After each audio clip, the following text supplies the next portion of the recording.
sit back and relax. These chairs are comfortable. 100%. I mean, bespoke things, Bongisizwe. These chairs are super, super comfortable. And I wish that the audience was sitting here with us. Now, I want us to talk about a typical South African man.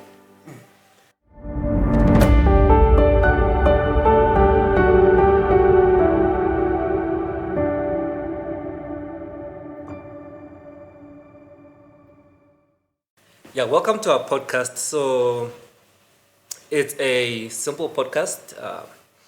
It's unscripted, and it's gonna come straight from the heart.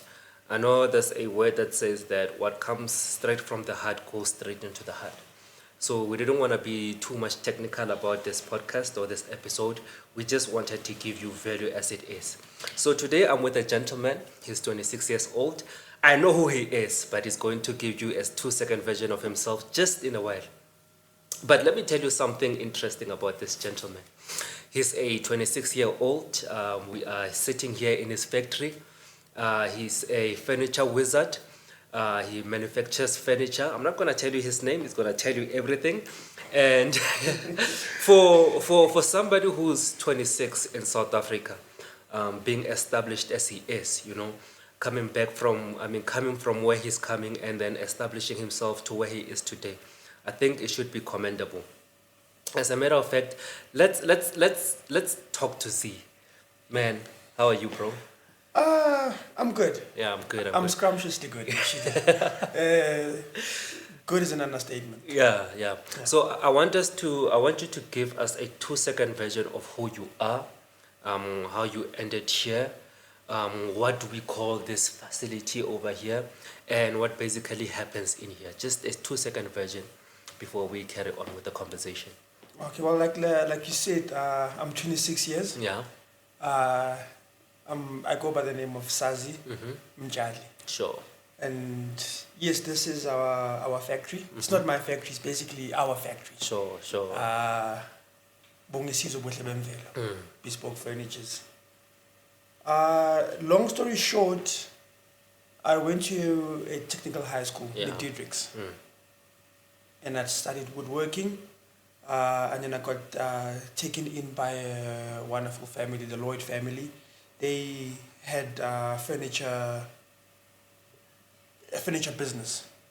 So it went hand in hand that I started woodworking at school, and then the people that I lived with had a furniture business. And that's how it came about. Yeah. I just fell in love with furniture. Yeah. And how did the name come about? The name Bongisizwe is a very touchy subject. Yeah. The company basically started with one of my friends, my closest best friend. I call him Smash. And we came up with names. Bongisizwe is thanking the nation. Yeah. Because without the nation, we wouldn't be here, basically. The clients, the customers, the suppliers, everyone that comes in here, we actually thanking them. I'll go deeper into details into the name Bongisizwe. Yeah. And then he's the one that came up with Bongisizwe. And then I came up with Buhlebemvelo. Buhlebemvelo, something beautiful was born. Yeah. When this whole operation started. That's where both names come from. Yeah. Bongisizwe, Buhlebemvelo. So it's a combination of both. Thanking the nation for something beautiful. That is beautiful. That was born on that day. And I can attest to that because you make beautiful furniture. I mean, I was blown away by a specific piece that you made. Yeah, I've never met anybody who did that. You said it was made by it had like an aluminum covering and it had 500 pep ribbons and it looks luxurious. I was indeed amazed by that. But before we get into the furniture part, I want to know what was that burning sensation inside you? I mean, that prompted you to start what you started. I know, for most of us, especially just middle-class children, I'll say middle-class children, or if you come from a background that's not so that doesn't have much weight. So we think that you go to school, you study what you study, and then you go to university. After university, you get a job. But you did say that straight from, high school, you got into the business. And ever since then, you've fallen in love with the business. What was that burning sensation inside you that says, you know what, I can actually do this, I can establish this? Well, I never did it alone. Yeah. I had people that backed me, and I have people that are backing me. The drive was from high school already. I told myself, one day I will have a factory. No, not specifically furniture, but in just a factory on its own, where I will mostly employ homeless people and females that come from abused households. That was the main drive, because when I finished school, I worked at the campsite where we did counseling. And we actually worked with underprivileged kids, and also worked with super privileged kids as well. And I could see the difference between the two. And I told myself, one day when I'm old, I'm not old now, one day when I'm old, maybe the next 50, 40 years. Yeah. Just joking, but that was the drive. It's seeing our brothers and sisters struggling and not having a skill. And the main thing is that in today's world, it's mostly technology. Yeah, that's So if you have skills, then the world is your oyster, is the saying. True. If you can work with your hands, then you will not struggle. True. So that's why we are here now. Yeah. That was absolutely amazing, man. But now I just want us to, sit back and relax. These chairs are comfortable. Oh, no, 100%. He spoke things, Bongisizwe, These chairs are super, super comfortable. And I wish that the audience was sitting here with us. Now, I want us to talk about a typical South African man. You're 26. We know how hard it is to be a man in the 21st century. And if we had men like we had men before, then I wouldn't be going to Tembisa and I see a lot of boys, some our age, some even younger than us, sitting in the tuck shops. I wouldn't see a lot of crime. I wouldn't see a lot of men just loitering around. You can wake up Monday in the morning, you pass by Springs, Tembisa, whether you are in Mafikeng, this is a typical South African man. He wakes up 8 o'clock in the morning, he's strolling in the streets and he Otore Black Label.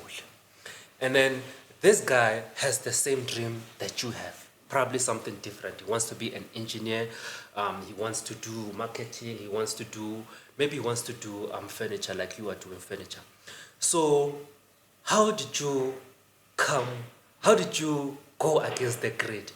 Because it seems like this is the standard that a South African young man has to go through. So how did you go against the grade so that you standing where you are having a conversation with me today? That's a deep one, eh? It's a very deep one, because now we come from different backgrounds. Sure. And being a typical South African man, I wouldn't say typical. Typical is actually just breaking everything loose. We live in a box where we get the odd clappies. Yeah, the odd clap. Especially if you're in a township. Some families, like, I want a nicer way to put it, but there's no nicer way to put it. Somehow our parents play a huge role in today's society. You go to school, you must finish school, get a degree, and then start work. Pay taxes all your pay life. tax, and then and then now you start working. Now, there's not a lot of jobs to sustain everyone in SA. Then, not as a black person, I look at the next thing that can put food on the table. I'm going to use where I come from for an example. It's called Poriki, in the Val. The closest town or suburb or Poriki, it's 50 kilometers away. So if I grow up there, that's what I'm used to. I see Wakrot Manaka growing up there. My uncles, my friends, whatever, that's what they see, that's what they do. Yeah. But then once you start going out of your comfort zone, once you start going out of your township and you see what other people are doing out there, then your mind becomes more open. Advice that I can give is, when it comes to parenting, let's not limit our children. Because the more you limit your children on where you want to be, like, go to school, finish school, you must go to varsity and become, in the black culture, you must become a lawyer, you must become a doctor, You must become a teacher. you must become a teacher. All of those are just status. You're gonna go work for someone that, it does not balance. Because I grew up in this small boxy. My parents say I must finish school so I can get a degree, and after getting a degree, become a doctor. My drive was, I want to be different. You know, I wanna be different. Firstly, I was scared. I was scared. Was scared.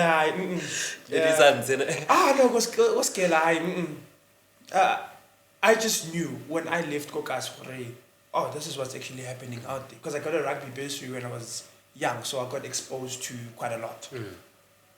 So I was scared of it. So civil engineering, woodworking. Yeah. Spot on. I need to get distinctions. That's why I'm. So what you're actually saying is that, I mean, there's life outside these professions. I mean, there's life beyond the mountains, Takokasi. Because one thing about the environment, I know we're supposed to be talking about furniture, but furniture is life, and sometimes we have to treat life as it is. One thing about the environment and what you're saying, our parents, environment, they go to school, study, it just becomes, sometimes it's a generational curse, but it's not a generational curse, it's a generational choice. So, kasi is subjective. They're not putting in so much work and rather emulate. So what you are actually saying is, it does not matter where you come from. It does not matter, let's say, the color of your skin. It does not matter your education background, as long as you have a calling and you believe in it. As long as and you actually believe in it, beyond any shadow of doubt, you can actually make something of yourself despite your situation. Yes, education is important. Yes, school is important, but it becomes difficult when you allow an exam mark to determine your worth. Now, there's no life for me. I'm a typical South African man. I'm an average South African man. I went to university. I didn't pass as much as I wanted to pass. Now I only have a diploma. I'm going to pull myself back. I don't see life beyond that.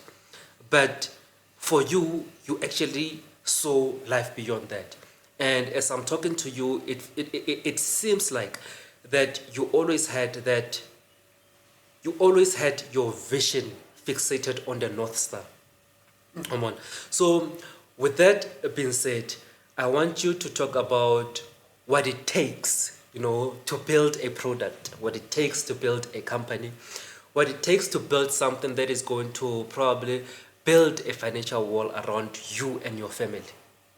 I know most of the time I like to joke le magic like, you know when you meet like rich people, like ultra rich people, ka bo botsa gore, "Hey brother, how did you make it?" They're gonna say, "No, hard work. Work hard." Yeah, hard work. Work hard. But there's a formula beyond that. I mean, there's something that you know that I don't know. There's something that I know that you don't know. There's something that rich people know that other people don't know. So, what do you know about building a product? What do you know about building yourself? I mean, I like to say that the purpose of a man is to wake up every day and defeat himself. Because if he doesn't defeat himself, he'll be defeated by his circumstances. What does it take to build yourself, to build a product, and to build a business? Like you said, hard work. I must just work hard, and then everything is going to be pashash. Yes, hard work does play a huge role, but sacrificing. Yeah. You know, there's quite a lot of things that we need to sacrifice. I'm not saying social. You must sacrifice your social media. You must just be able to balance everything from profession to socially to personal life. But first, you need to believe in yourself, believe in your product. Because if you don't believe in yourself, then who's going to believe in you? And building a product in a business, people say it takes about 3 years to be able to see the fruits. The fruits of your company or the product that you're doing. Now, for now personally, it depends on how much you believe in yourself. Yeah. And you wake up in the morning, you tell yourself, okay, I'm gonna wake up, brush my teeth, bath, do whatever that you do, make up your bed.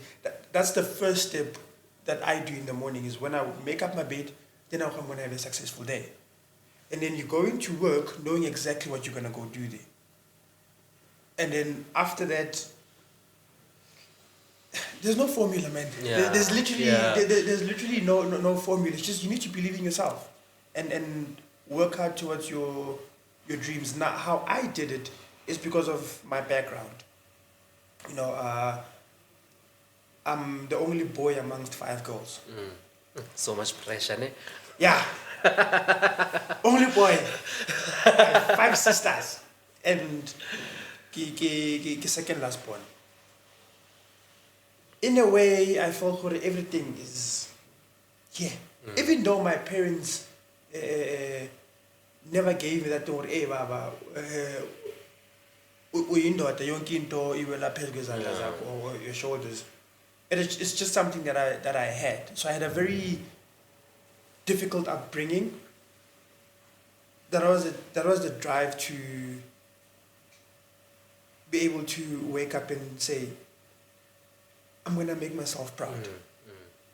I'm going to prove a point, not to prove a point to anyone, prove a point to myself. So question or the formula on how to build a business, there's really not much of a formula. The formula it's the same. Yeah. You wake up, you bath, go to work. That's if you are working. But on the business, same thing. You have to do the paperwork. You have to make sure that the taxes are paid. That you get orders. Like we do furniture, we need to make sure that we have orders and marketing. So there's really not a formula on how to build a business. It's just you just need to believe in yourself and make it happen. I'm not formula. I'm not formula. I'm not gonna lie and say I know what I did 1, 2, and 3. That's why I'm here. Yeah.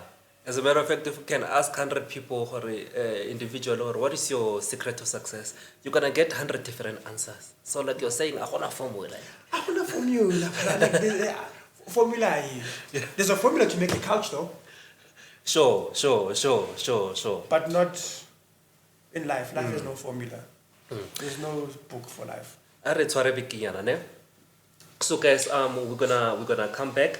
We want to pay the bills now. We're gonna run an ad, but in the meantime, just chew what we said because we're coming again with fire.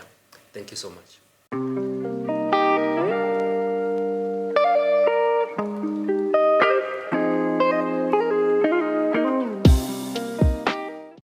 Yeah, so let's talk about small business. I mean, for me, I think that not necessarily small business. Maybe let's talk about small business mentality. Because I think that small business mentality is the reason why most small businesses are small. And in South Africa, it's the economy is predominantly built off small businesses. But some of the businesses they really grow, but some of the businesses they really remain small. Now let's take it back to us, the small business mentality. I mean, with this small business mentality, and maybe the challenges that we face as small businesses, um, how do you frame yourself to say, you know what, yes, I'm starting small. Yes, this is a small business, but with this small business, how can I have a big vision?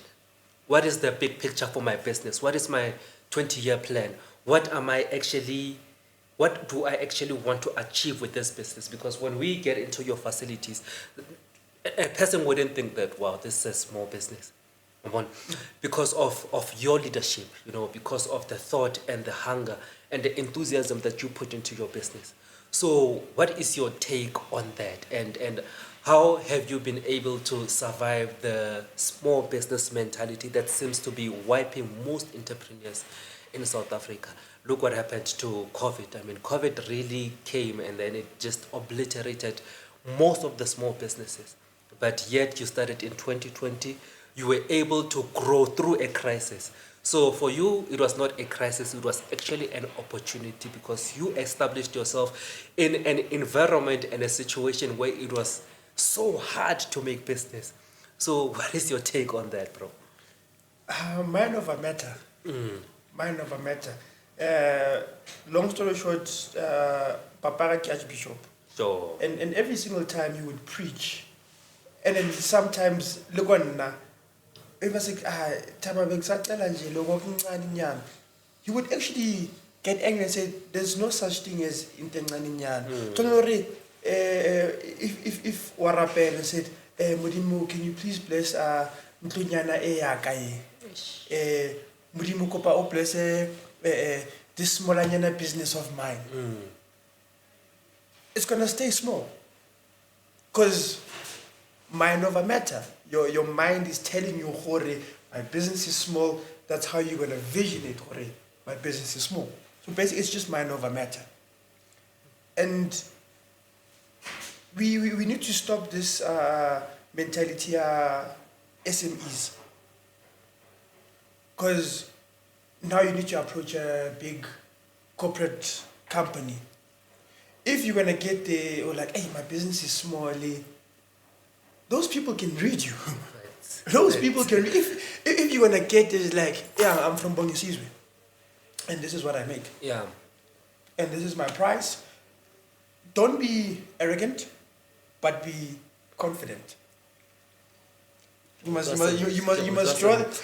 draw the line between being arrogant and confident. Because if you're gonna get this, like, "Yeah, no, this is my company. I've built this company from scratch, and you're not gonna tell me anything." No, that's arrogant. If you're gonna go there with the SME mentality, like, I'm trying to do this, man. It's already mind over matter. SME, we indoctrinated with this thing, yeah, SMEs, and then you just gonna remain an SME. If you don't think out the box and you don't actually plan ahead. There's a guy that they do welding at the gate. sure. Brilliant. But mind over matter played its role. So however, Strata, it's like I think R28. He used to put his work on the side of the road, and then people would come past. Your gates are nice. "Oh no, thank you. No, I'll come back and then I'll come order." And then he would get excited, and that person doesn't come. mentality, mentally, already that person is like, ish, I wish my product is not that, that nice. And then, again, mind over matter. The next person comes, your stuff is nice, yeah, I'm gonna come. No, the last person said the same thing. So it's just that mind over matter. And also associate yourself with people that have been in the industry. Not just any, like, furniture-wise, people that are actually running a business.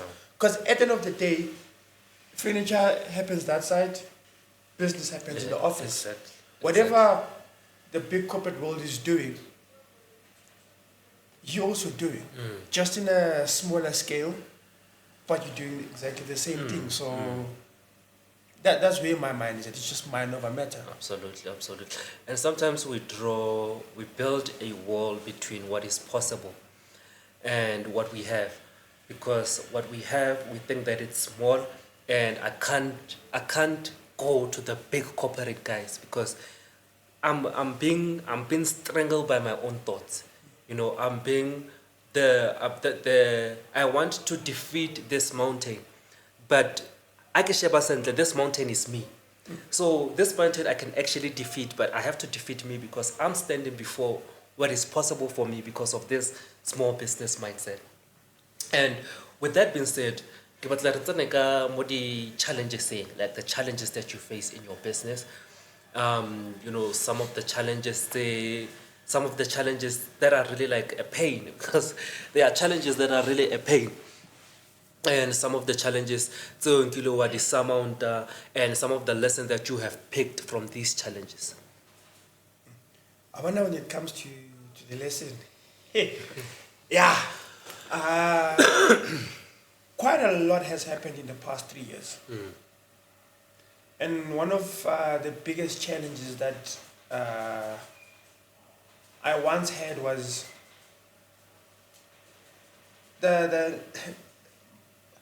my price firstly when I started, I always set a higher standard of quality from being in the furniture background. So now I come as this young person, I give you the price. The first thing that you're going to do is someone else, Watura, he's young, so it was the trust issues.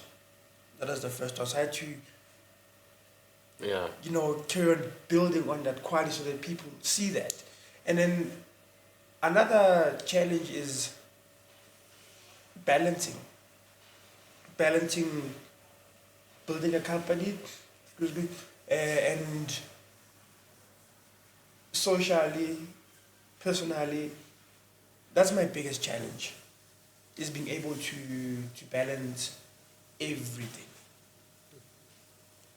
Other than that, there's no other big challenge that I say, you know what, these challenges are, they've kind of shaken me. It's just the trust issues when it started, and then the quality just kept on building up, and then now people actually started knowing, excuse me, what is Bongisizwe, and who is Bongisizwe, and what do they do? And then just balancing. Because now I have 9 staff members that work for Bongisizwe. Congratulations. And within those 9 staff members, there's 55 people that get food, clothes through Bongisizwe. So now, as a 26-year-old, and then the second youngest person, Mogo Factory, is 38, round about there. These people have families. Kids, grandkids, some of them. So if I don't get enough orders to cover their wages, that's another challenge. Goes back to sacrificing. I've sacrificed quite a lot of my personal resources and stuff to make sure these 9 families get fed. So that's one of the challenges. I need to make sure the stuff is taken well care of. That's one of the biggest challenges. Outside of not balancing everything around the business and myself. That's the only challenge that I actually have on the personal and the business. And on the business side is I have 9 staff members. Yeah. And getting the stuff out there, getting orders, getting the support.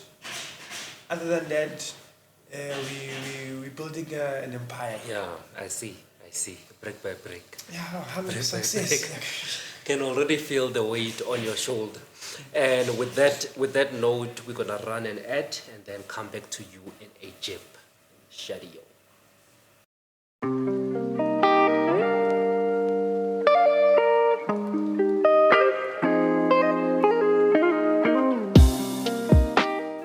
Now we come into the last leg of our conversation. I believe we had a good one, bro. No, definitely. Yeah. It was scrumptious. Yeah. I want to trap you. I want to put you in a very tight, smaller than a little corner that is cold. Where? 4:10. Hindu I want to ask you a very unpredictable question. So imagine there was the world's most biggest billboard. Everybody could see it. Doesn't matter which part of the world you are. Whether you are in Asia, whether you are in Australia, whether you are in Europe, whether you are in America or South America. It does not matter where you are. Every human being can actually see this billboard. And then it's written in big, bold words. You can't miss it. You just wake up and then we're born. Come on. This billboard has one thing to say about you. It can be a quote, it can be a message, it can be a philosophy that the world is going to read. Let's say this is your checking out message. When you have finally left the world, you have maybe left a mark on the universe. What is that one message that is going to be written on this billboard for the whole world to see? Hey, Chief, I've had this WhatsApp status from long ago, maybe no, he changed it. And it says, don't get too caught up making a living and forget you have a life. Dope. That's good, yeah. Don't get caught up making a living and then you forget you have a life. You have a life, sure. Nothing more. Nothing less. Nothing more spice. No, there's no need to spice it. It is what it is. So, I want us to take it back to the furniture, to this factory, with your closing remarks. I want you to go crazy for the next 1 minute to 2 minutes. And from there, we're going to close this conversation. But with that, I'm going to hand all the powers to you. The company, anything that comes into your mind that you want the listeners to hear about you and the company. So in 3, 2, 1. 4:10. Well, going back to Lotsa Furniture, we make custom-made things. Most of the stuff are custom-made, bespoke furniture. And the quality is high. We're still learning. We learn every day. And the biggest thing Bongisizwe is every year we need to take someone off the streets. We've started this year, Jito na pushing for since 2009 when I asked him. And Kamita, he came through, started coming once a week and twice a week, and now he's permanently employed, teaching him skills. That's the one aspect of the business. The other aspect is just making your homes look beautiful. Yeah. To your taste, to your measurements, to your sizes, to whatever that you want in your home. Tina, we will make sure that you get the best South African made product. Awesome. Bespoke, is it right, man? It take color, you know those nice things. Sure. That you see you go Hollywood movies. That's also on a lead. Yeah, that's on a lead. Hey, but as time goes by, we're cooking something that we're cooking. Yeah, no, absolutely, man, absolutely. Man, thank you for having me, man. Thank you, man. Actually, you should be saying thank you for having me. Oh, yeah, no. Hey. Thank you for absolutely, man. For having me. Thank you. Yeah. Thank you for giving me your time. Yeah. Just thank you. Thank you. Yeah. Thank you. That's yeah. And thank you guys for listening, because without you guys, we don't have a podcast. So make sure that you follow Bongi Buhle. It's Bongisizwe. Bongisizwe. Yeah, no, you want to mix both of them, because they're both beautiful names. They're both beautiful names. Make sure that you follow us on TikTok. Make sure that we're going to leave our contact details just below the screen and on the description. Make sure that you give us a call. If you want a lasting piece into your furniture, if you want something that does not only look aesthetically pleasing, but it does function. I mean, look at me, man. Look at me. Don't I look like a boss? I look like Michael Corleone from The Godfather. Don't I? Okay. So if you want to feel like a boss in your own place, we will hook you up. If you have an idea, a custom-made piece, whether it's a headboard, whether it's a couch, or whether it's a table, make sure that you hit us up so that we hook you up quick. Thank you so much for listening.